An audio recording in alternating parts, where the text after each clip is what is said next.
চক সুৰাৰ বিপণীৰ ক্ষেত্ৰত কালিও মই আপোনালোকক কৈছোঁ যে এই নিৰ্দেশটো সুৰাৰ ক্ষেত্ৰত প্ৰযোজ্য নহয়, ঠিক আছে।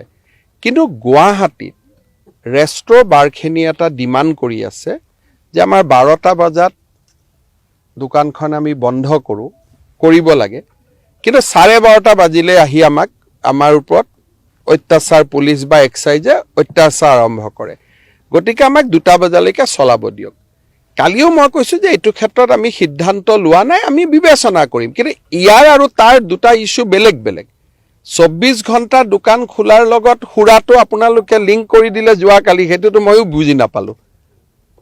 দুটা সম্পূৰ্ণ বেলেগ বেলেগ ইস্যু। মই কৈছোঁ যে গুৱাহাটীত কিছু এটা দাবী আছে যে 12টাৰ পৰা 2টা কৰি দিব পাৰি নেকি, তাকো যিখিনিয়ে ভাত তাত খাই মানে ৰেষ্টুৰেণ্টটো 12। এই যে মানসিকতাটো, মইতো কৈছোঁ যে অসমৰ পৰিৱৰ্তন হ'লে মানসিকতাৰ পৰিৱৰ্তন হ'ব লাগিব। মই কৈছোঁ 24 ঘণ্টা দোকান খোলা ৰাখিব, আপোনালোকে কোৱা নাই মন্দিৰ খোলা ৰাখিব নেকি, আপোনালোকে কোৱা নাই বাছ আস্থান খোলা ৰাখিব নেকি। আপোনালোকৰ মাইণ্ডটো লগে লগে মদত গৈছে যে মদৰ দোকান খোলা ৰাখিব নেকি। তাৰমানে এটা চিন্তা কৰক, আমি কিমান ঋণাত্মক পৰিৱেশত বাস কৰোঁ। দোকানেতো ৱাইন শ্বপো হয়, কিন্তু ৱাইন শ্বপখিনি আমি পুৰা 24 ঘণ্টা খুলিব নিদিওঁ। ৱাইন শ্বপখিনি অলপ আগতীয়াকৈ বন্ধ কৰি দিওঁ। ৱাইন শ্বপখিনি 2টামান বজালৈকে, এতিয়া 12টালৈকে চলে, তেওঁলোকক পুৰা গোটেই ৰাতি নিদিওঁ, তেওঁলোকক অলপ কমাই দিওঁ।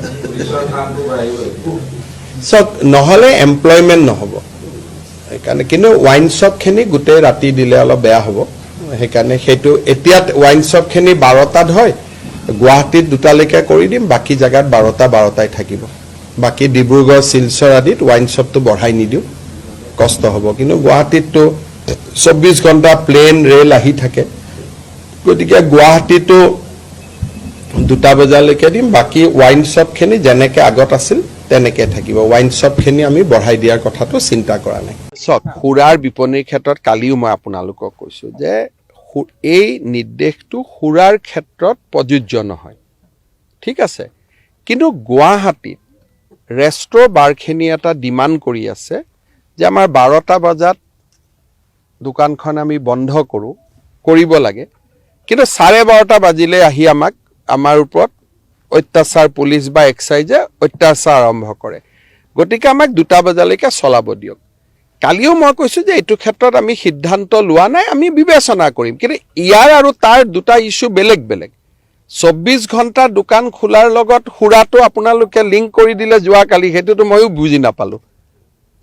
দুটা সম্পূৰ্ণ বেলেগ বেলেগ ইস্যু। মই কৈছোঁ যে গুৱাহাটীত কিছু এটা দাবী আছে যে 12টাৰ পৰা 2টা কৰি দিব পাৰি নেকি, তাকো যিখিনিয়ে ভাত তাত খাই মানে ৰেষ্টুৰেণ্টটো 12। এই যে মানসিকতাটো, মইতো কৈছোঁ যে অসমৰ পৰিৱৰ্তন হ'লে মানসিকতাৰ পৰিৱৰ্তন হ'ব লাগিব।